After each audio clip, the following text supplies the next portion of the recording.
ओम स्थापकाय च धर्मस्य सर्वधर्मस्वरूपिणे अवतार वरिष्ठाय रामकृष्णाय ते नमः। जय ठाकुर, जय माँ। ओम शिव शिव शिव। आज गंगा पूजा ज्येष्ठ शुक्ल दशमी शुक्रवार का दिन है। तारीख 15 जून 1883। भक्तगण श्री रामकृष्ण देव के दर्शन करने के लिए दक्षिणेश्वर काली मंदिर में आए हैं। गंगा पूजा के उपलक्ष्य में अधर और मास्टर को छुट्टी मिली है। राखाल के पिता और पिता के ससुर आए हैं। पिता ने दूसरी बार विवाह किया है। ससुर महाशय श्री रामकृष्ण देव का नाम बहुत दिनों से सुनते आ रहे हैं। वे साधक पुरुष हैं। श्री रामकृष्ण देव के दर्शनों के लिए आए हैं। श्री रामकृष्ण देव उन्हें ठहर ठहर कर देख रहे हैं। भक्तगण जमीन पर बैठे हैं। ससुर महाशय ने पूछा, महाराज, क्या गृहस्थाश्रम में भगवान का लाभ हो सकता है? श्री रामकृष्ण देव हंसते हुए बोले, क्यों नहीं हो सकता? कीचड़ में रहने वाली मछली की तरह रहो। वह कीचड़ में रहती है पर उसके शरीर में कीचड़ नहीं लगता। और असती स्त्री की तरह रहो, जो घर का सारा कामकाज करती है पर उसका मन अपने उपपति की ओर ही रहता है। ईश्वर से मन लगाकर गृहस्थी का सब काम करो, लेकिन यह है बड़ा कठिन। मैंने ब्राह्म समाज वालों से कहा था कि जिस घर में इमली का अचार और पानी का मटका है, यदि उसी घर में सन्निपात का रोगी भी रहे तो बीमारी किस तरह दूर हो। फिर इमली की याद आते ही मुंह में पानी भर आता है। पुरुषों के लिए स्त्रियां इमली के अचार की तरह हैं और विषय की तृष्णा तो सदा लगी रहती है। यही पानी का मटका है। इस तृष्णा का अंत नहीं है। सन्निपात का रोगी कहता है कि मैं मटका पानी पीऊंगा। बड़ा कठिन है। संसार में बहुत बखेड़े होते हैं। जिधर जाओ उधर ही कोई न कोई बला आ खड़ी होती है और निर्जन स्थान न होने के कारण भगवान की चिंता नहीं होती। सोने को गलाकर गहना पड़ता है। सोने को गलाकर गहना गढ़ाना है तो यदि गलाते समय कोई 10 बार बुलाए तो सोना किस तरह गलेगा? चावल छांटते समय अकेले बैठकर छांटना होता है। बार बार चावल हाथ में लेकर देखना पड़ता है कि कैसा साफ हुआ है। छांटते समय यदि कोई 10 बार बुलाए तो कैसे अच्छी तरह छांटना हो सकता है? एक भक्त ने पूछा, महाराज, फिर उपाय क्या है? श्री रामकृष्ण देव बोले, उपाय है तीव्र वैराग्य हो तो हो सकता है। जिसे मिथ्या समझते हो उसे हठ पूर्वक उसी समय त्याग दो। जिस समय मैं बहुत बीमार था, गंगा प्रसाद सेन के पास लोग मुझे ले गए। गंगा प्रसाद ने कहा, औषध खानी पड़ेगी पर जल नहीं पी सकते। हाँ, अनार का रस पी सकते हो। सब लोगों ने सोचा कि बिना जल पिए मैं कैसे रह सकता हूं। मैंने निश्चय किया कि अब जल नहीं पीऊंगा। मैं परमहंस हूं। मैं बदक थोड़ा ही हूं मैं तो राजहंस हूं, दूध पिया करूंगा। कुछ काल निर्जन में रहना पड़ता है। खेल के समय पाला छू लेने पर फिर भय नहीं रहता। सोना हो जाने पर जहां भी चाहो रहो। निर्जन में रहकर यदि भक्ति मिली हो और भगवान मिल चुके हों तो फिर संसार में भी रह सकते हो। राखाल के पिता से बोले, इसी से तो लड़कों को यहां रहने के लिए कहता हूं, क्योंकि यहां थोड़े देर रहने पर भगवान में भक्ति होगी, उसके उपरांत सहज ही संसार में जाकर रह सकेंगे। एक भक्त बोले, यदि ईश्वर ही सब कुछ करते हैं तो फिर लोग भला और बुरा, पाप और पुण्य यह सब क्यों कहते हैं? पाप भी तो उन्हीं की इच्छा से होता है। राखाल के पिता के ससुर बोले, यह उनकी इच्छा है, हम कैसे समझें?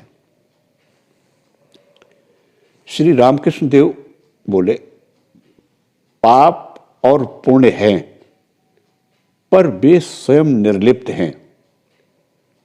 वायु में सुगंध भी है और दुर्गंध भी, लेकिन वायु स्वयं निर्लिप्त है। ईश्वर की सृष्टि ऐसी है, भला बुरा, सत असत दोनों हैं। जैसे पेड़ों में कोई आम का पेड़ है, कोई कटहल का, कोई किसी और चीज का। देखो ना, दुष्ट आदमियों की भी आवश्यकता है। जिस तालुके की प्रजा उद्दंड होती है, वहां एक दुष्ट आदमी भेजना पड़ता है, तब कहीं तालुके का ठीक शासन होता है। फिर गृहस्थाश्रम की बात चली। श्री रामकृष्ण देव भक्तों से बोले, बात यह है, संसार करने पर मन की शक्ति का अपव्यय होता है। इस अपव्यय की हानि तभी पूरी हो सकती है जब कोई संन्यास ले। पिता जन्मदाता है, उसके बाद द्वितीय जन्म उपनयन के समय होता है। एक बार फिर जन्म होता है संन्यास के समय। कामिनी और कांचन ये दो विघ्न हैं। स्त्री की आसक्ति पुरुष को ईश्वर के मार्ग से डिगा देती है। किस तरह पतन होता है यह पुरुष नहीं जान सकता। किले के अंदर जाते समय यह बिल्कुल न जान सका कि ढालू रास्ते से जा रहा हूं। जब किले के अंदर गाड़ी पहुंची तो मालूम हुआ कि कितने नीचे आ गया हूं। स्त्रियां पुरुषों को कुछ नहीं समझने देती। कप्तान कहता है, मेरी स्त्री ज्ञानी है। भूत जिस पर सवार होता है वह नहीं जानता कि भूत सवार है। वह कहता है, मैं आनंद में हूं। सभी निस्तब्ध हैं। श्री रामकृष्ण देव फिर बोले, संसार में केवल काम का ही नहीं, क्रोध का भी भय है। कामना के मार्ग में रुकावट होने से ही क्रोध पैदा होता है। मास्टर बोले, भोजन करते समय मेरी थाली से बिल्ली कुछ खाना उठा लेने को बढ़ती है। मैं कुछ नहीं बोल सकता। श्री रामकृष्ण देव बोले, क्यों?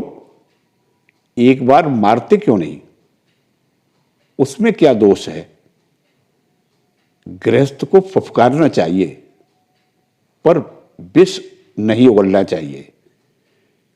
कभी अपने कामों से किसी को हानि न पहुंचाए, पर शत्रुओं के हाथ से बचने के लिए उसे क्रोध का आभास दिखलाना चाहिए। नहीं तो शत्रु आकर उसे हानि पहुंचाएंगे पर त्यागी पुरुष के लिए फुफकारने की भी आवश्यकता नहीं है। एक भक्त बोले, महाराज, संसार में रहकर भगवान को पाना बड़ा ही कठिन देखता हूं। कितने आदमी ऐसे हो सकते हैं? शायद ही कोई ऐसा देखने में आए। श्री रामकृष्ण देव बोले, क्यों नहीं होगा? उधर कामारपुकुर की ओर सुना है कि एक डिप्टी है, बड़ा अच्छा आदमी है। प्रताप सिंह उसका नाम है। दानशीलता, ईश्वर की भक्ति आदि बहुत से गुण उसमें हैं। मुझे लेने के लिए आदमी भेजा था। ऐसे भी लोग तो हैं। श्री रामकृष्ण देव फिर बोले, साधना की बड़ी आवश्यकता है। फिर क्यों नहीं होगा? ठीक से यदि विश्वास हो तो अधिक परिश्रम नहीं करना पड़ता। चाहिए गुरु के वचनों पर विश्वास। व्यासदेव जमुना के उस पार जाएंगे, इतने में वहां गोपियां आई। वे भी पार जाएंगी, पर नाव नहीं मिली। गोपियों ने कहा, महाराज अब क्या किया जाए? व्यासदेव ने कहा, अच्छा, तुम लोगों को पार किए देता हूं, पर मुझे बड़ी भूख लगी है। तुम्हारे पास कुछ है? गोपियों के पास दूध, दही, मक्खन आदि था। थोड़ा थोड़ा सब उन्होंने खाया। गोपियों ने कहा, महाराज अब पार करने का क्या हुआ? व्यासदेव तब किनारे पर जाकर खड़े हुए और कहा, हे यमुने, यदि आज मैंने कुछ न खाया हो तो तुम्हारा जल दो भागों में बट जाए। यह कहते ही जल अलग अलग हो गया। गोपियां यह देखकर दंग रह गई। सोचने लगी, इन्होंने अभी अभी तो इतनी चीजें खाई हैं, फिर भी कहते कि यदि आज मैंने कुछ न खाया हो। यही दृढ़ विश्वास है। मैंने नहीं, हृदय में जो नारायण है उन्होंने खाया है। शंकराचार्य तो ब्रह्मज्ञानी थे, पर पहले उनमें भेद बुद्धि भी थी। वैसा विश्वास नहीं था। चांडाल मांस बोझ लिए आ रहा था। वे गंगा स्नान करके ही उठे थे। चांडाल से स्पर्श हो गया। कह उठे, अरे तूने मुझे छूट गया। चांडाल ने कहा, महाराज, न आपने मुझे छुआ न मैंने आपको। शुद्ध आत्मा न वह शरीर है, न पंचभूत है, और न 24 तत्व। तब शंकर को ज्ञान हुआ। जड़ भरत राजा रघुगुण की पालकी ले जाते समय जब आत्मज्ञान की बातें करने लगे, तब राजा ने पालकी से नीचे उतरकर कहा, आप कौन हैं? जड़ भरत ने कहा, नेति नेति, मैं शुद्ध आत्मा हूं। उनका पक्का विश्वास था कि वे शुद्ध आत्मा है। सोहम, मैं शुद्ध आत्मा हूं, यह ज्ञानियों का मत है। भक्त कहते हैं यह सब भगवान का ऐश्वर्य है। धनी का ऐश्वर्य न होने से उसे कौन जान सकता है? पर यदि साधक की भक्ति देखकर ईश्वर कहेंगे कि जो मैं हूं वही तू भी है, तब दूसरी बात है। राजा बैठे हैं, उस समय नौकर यदि सिंहासन पर जाकर बैठ जाए और कहे, राजा जो तुम हो वही मैं भी हूं, तो लोग उसे पागल कहेंगे। पर यदि नौकर की सेवा से संतुष्ट हो, राजा एक दिन यह कहे, आजा तू मेरे पास बैठ, इसमें तुझे भाव हुआ, यहां पर भी वायु स्थिर हो गया। ज्ञानी से निर्वाक होकर मुंह खोले रहती है। सोहम सोहम कहने से नहीं होता। ज्ञानी के लक्षण है नरेंद्र के नेत्र उभड़े हुए हैं, उसके कपाल का लक्षण भी अच्छा है। फिर सबकी एक सी हालत नहीं होती। जीव 4 प्रकार के कहे गए हैं: बद्ध, मुमुक्ष, मुक्त और नित्य। सभी को साधना करनी पड़ती है, यह बात भी नहीं है। नित्य सिद्ध और साधना सिद्ध 2 तरह के साधक हैं। कोई अनेक साधनाएं करने पर ईश्वर को पाता है, कोई जन्म से ही सिद्ध है, जैसे प्रहलाद। होमा नाम की चिड़िया आकाश में रहती है, वहीं वह अंडा देती है।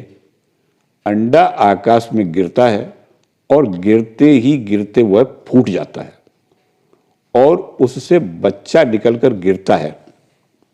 वह इतने ऊंचे पर से गिरता है कि गिरते ही गिरते उसके पंख निकल आते हैं। जब वह पृथ्वी के पास आ जाता है तब देखता है कि जमीन से टकराते ही वह चकचूर चूर हो जाएगा। तब वह सीधे ऊपर उड़ जाता है अपनी मां के पास। प्रहलाद आदि नित्य सिद्ध भक्तों की साधना पीछे से होती है। साधना के पहले ही उन्हें ईश्वर का लाभ होता है। जैसे लौकी कुमड़े का पहले फल, उसके बाद फूल होता है। राखाल के पिता से बोले, नीच वंश में यदि नित्य सिद्ध जन्म ले तो वह वही होता है, दूसरा कुछ नहीं होता। चनों के मैली जगह में गिरने पर भी चने का ही पेड़ पैदा होता है। ईश्वर ने किसी को अधिक शक्ति दी है, किसी को कम।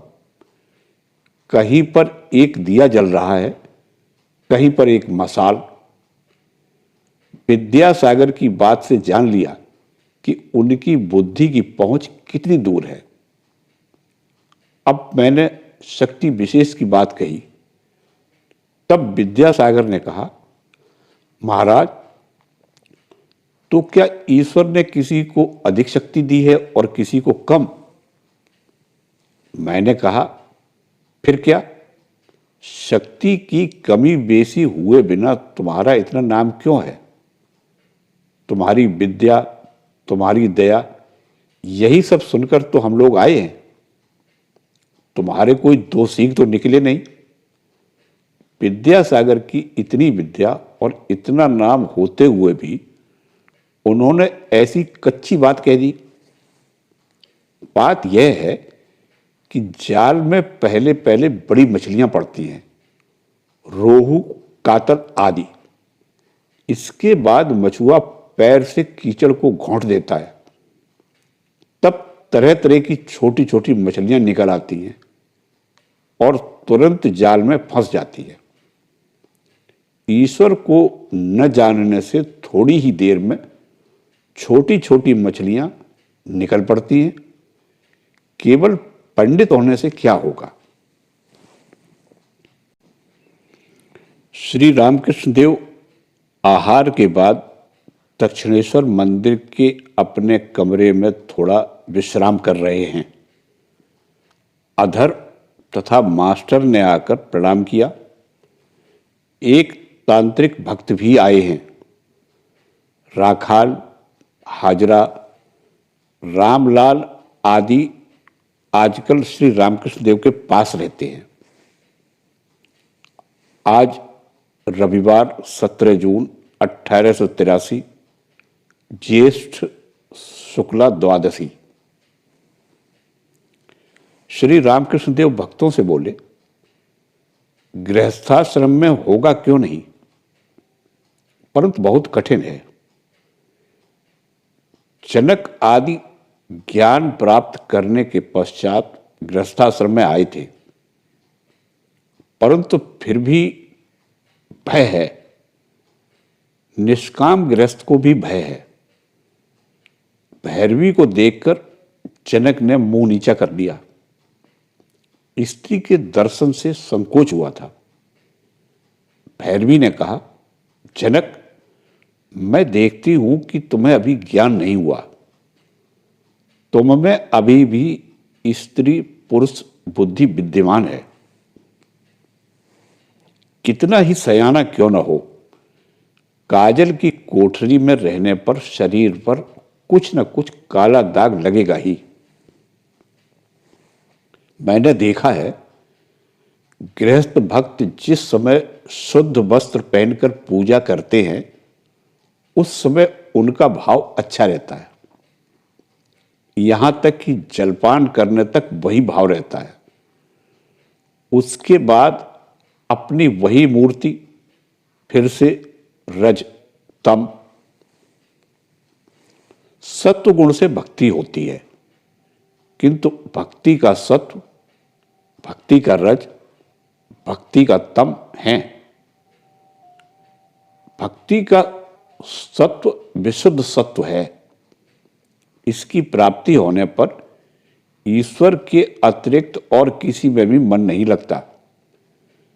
देह की रक्षा हो सके, केवल इतना ही शरीर की ओर ध्यान रहता है। परमहंस तीनों गुणों से अतीत होते हैं। उनमें 3 गुण हैं और फिर नहीं भी है। ठीक बालक जैसा किसी गुण के अधीन नहीं है। इसलिए परमहंस छोटे बच्चों को अपने पास आने देते हैं, जिससे उनके स्वभाव को अपना सके। परमहंस संचय नहीं कर सकते। यह अवस्था गृहस्थों के लिए नहीं है। उन्हें अपने घर वालों के लिए संचय करना पड़ता है। तांत्रिक वक्त बोले, क्या परमहंस को पाप पुण्य का बोध रहता है? श्री रामकृष्ण देव बोले, केशव सेन ने यही बात पूछी थी। मैंने कहा, और अधिक कहने पर तुम्हारा दल बल नहीं रहेगा। केशव ने कहा, तो फिर रहने दीजिए महाराज। पाप पुण्य क्या है जानते हो? परमहंस अवस्था में अनुभव होता है कि वे सुबुद्धि देते हैं, वे ही कुबुद्धि देते हैं। क्या फल मीठे कड़वे नहीं होते? किसी पेड़ में मीठा फल, किसी में कड़वा या खट्टा फल। उन्होंने मीठे आम का वृक्ष भी बनाया है और फिर खट्टे फल का वृक्ष भी। तांत्रिक वक्त बोले, जी हां, पहाड़ पर गुलाब की खेती दिखाई देती है। जहां तक दृष्टि जाती है केवल गुलाब ही गुलाब का खेत। श्री रामकृष्ण देव बोले, परमहंस देखता है यह सब उनकी माया का ऐश्वर्य है। सत असत, भला बुरा, पाप पुण्य, यह सब समझना बहुत दूर की बात है। उस अवस्था में दलबल नहीं रहता। तांत्रिक भक्त बोले, तो फिर कर्मफल है? श्री रामकृष्ण देव बोले, वह भी है। अच्छा कर्म करने पर सुफल और बुरा कर्म करने पर कुफल मिलता है। मिर्च खाने पर तीखा तो लगेगा ही। यह सब उनकी लीला है, खेल है। तांत्रिक भक्त बोले, हमारे लिए क्या उपाय है? कर्म का फल तो है ना। श्री रामकृष्ण देव बोले, होने दो, परंतु उनके भक्तों की बात अलग है। एक गीत है, रे मन तुम खेती का काम नहीं जानते हो, काली नाम का बेड़ा लगा लो, फसल नष्ट नहीं होगी। वह तो मुक्त केसी का पक्का बेड़ा है। उनके पास तो यम भी नहीं आता। गुरु का दिया हुआ बीज बोकर भक्ति का जल सींच देना। हे मन, यदि तुम अकेले न कर सको तो राम प्रसाद को साथ ले लेना। फिर गा रहे हैं, यम के आने का रास्ता बंद हो गया, मेरे मन का संदेह मिट गया। मेरे घर के 9 दरवाजों पर 4 शिव पहरेदार हैं। एक ही स्तंभ पर घर है जो 3 रस्सियों से बंधा हुआ है। श्रीनाथ सहस्रदल कमल पर अभय होकर बैठा है। काशी में ब्राह्मण मरे या वेश्या, सभी शिव होंगे। जब हरि नाम से, राम नाम से आंखों में आंसू भर आते हैं, तब संध्या कवच आदि की कुछ भी आवश्यकता नहीं रह जाती है। कर्म का त्याग हो जाता है, कर्म का फल स्पर्श नहीं करता। श्री रामकृष्ण देव फिर गाना गा रहे हैं। गाने का भाव है, चिंतन से भाव का उदय होता है। जैसा सोचो वैसी ही भक्ति होती है। विश्वास ही मूल है।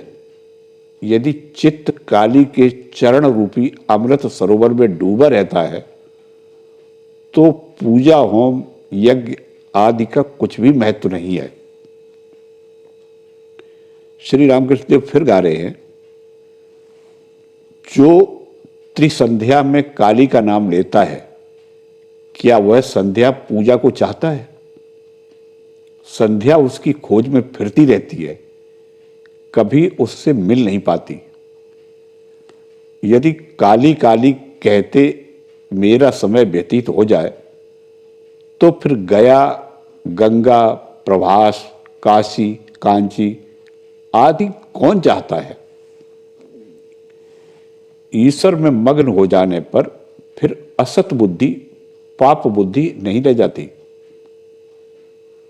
तांत्रिक भक्त बोले, आपने ठीक कहा है, विद्या का मैं रहता है। श्री रामकृष्ण देव बोले, विद्या का मैं, भक्त का मैं, दास का मैं, भला मैं रहता है, बदमाश में चला जाता है। तांत्रिक वक्त बोले, जी महाराज, हमारे अनेक संदेह मिट गए। श्री रामकृष्ण देव बोले, आत्मा का साक्षात्कार होने पर सब संदेह मिट जाते हैं। भक्ति का तम लाओ। कहो, क्या अब मैंने राम का नाम लिया, काली का नाम लिया, फिर भी संभव है मेरा यह बंधन, मेरा यह कर्मफल? श्री रामकृष्ण देव फिर गाना गा रहे हैं, मां, यदि मैं दुर्गा दुर्गा कहता हुआ मरूं तो हे शंकरी, देखूंगा कि अंत में इस दीन को तुम कैसे उद्धार नहीं करती। मां, गौ, ब्राह्मण की, भ्रूण की तथा नारी की हत्या, सुरापान आदि पापों की रत्ती भर परवाह न कर मैं ब्रह्म पद प्राप्त कर सकता हूं।